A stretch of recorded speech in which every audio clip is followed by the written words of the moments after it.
Hi, I'm Nigel from mayamada, here with another storytelling tip, this time from the 2018 science fiction action adventure Ready Player One. Episode 42's tip is all about executing on your story's narrative themes. Or not, as the case may be here. Now, this may not be completely fair to Ready Player One because I understand compromises were made when adapting the source material so that the focus on the film was on the overall spectacle rather than getting too deep into the narrative side of things. Although I do think I'm being really generous by saying that. Anyway. So I do understand that there's only so much you can pack into any one story, and there's a separate debate that can be had about how this film adapts the source material from the book. In fact, we had that debate, so you can check out the full audio of the podcast episode to hear a very appropriate rant from Tazzy on that one. But the point I'm trying to make is that not everyone can do what Steven Spielberg did here, and focusing so much on the visual spectacle may not be the best approach for your story, whether you're working with moving pictures or not. Watching Ready Player One got me thinking about narrative themes, and unfortunately in this case I found myself annoyed with seemingly promising themes that were set up but then not really dealt with or explored in any meaningful way.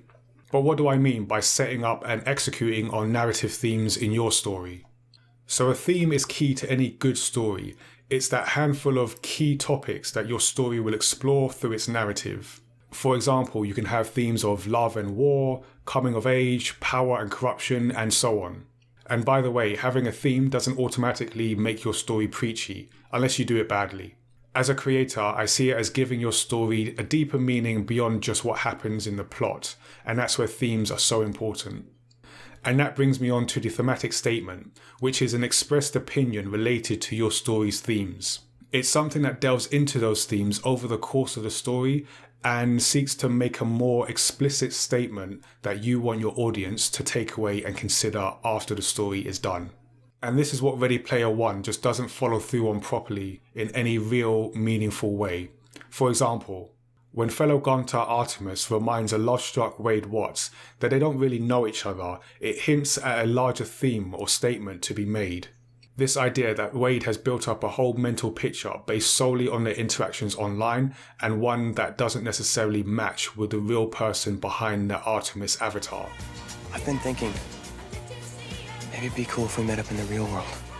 Nah, you'd be disappointed. No, I wouldn't. I like you. You don't even know me. This isn't what I really look like. This isn't my real body. Or my real face. But despite this, the two go on to meet, get together without much challenge or examination of that earlier point. There could have been a stronger statement made about how romantic relationships differ online from offline. Maybe a look at how the relationship between Wade and Artemis changes and what each learns from the process. We could have seen a closer examination of the changing nature of the friendship between Wade and his best friend H after they meet in the real world for the first time. It's a relationship at the heart of Wade's journey and one that's built entirely online. And their meeting in the real world, where Wade discovers that H is actually a black woman, is just brushed aside, even though H is not the person Wade thought he had been talking to this entire time.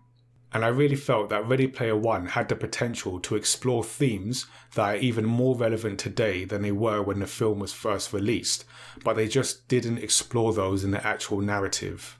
So here are 3 things to think about when developing and executing on narrative themes in your story. Number 1, first you have to identify the themes that you'll be exploring through your narrative. Then decide where your main characters fit in relation to those themes. Are they a powerless civilian waiting for their chance to take on a corrupt government? Or maybe a powerful diplomat who feels entitled to the power that they wield? Number 2, what events or experiences will your characters go on through the plot that will challenge their outlook on life? And here you can think about both the external and internal conflicts they'll experience through this journey.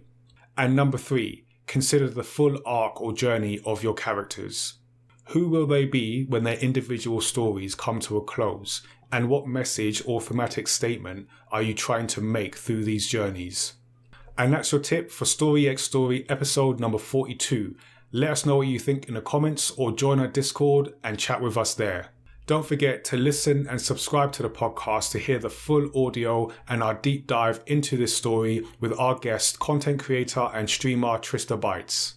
That's also where you're going to hear the rant from Tazzy. It's a good one, I promise. You can also subscribe to us here on YouTube for more storytelling tips and other videos from the mayamada universe, and we'll see you next time. Hi there, I'm Nigel from mayamada. Thanks for watching our video. Don't forget to subscribe and check out the other videos we have on the channel. You can also listen to and subscribe to the Story X Story podcast at mayamada.com/StoryXStory. We'll see you soon.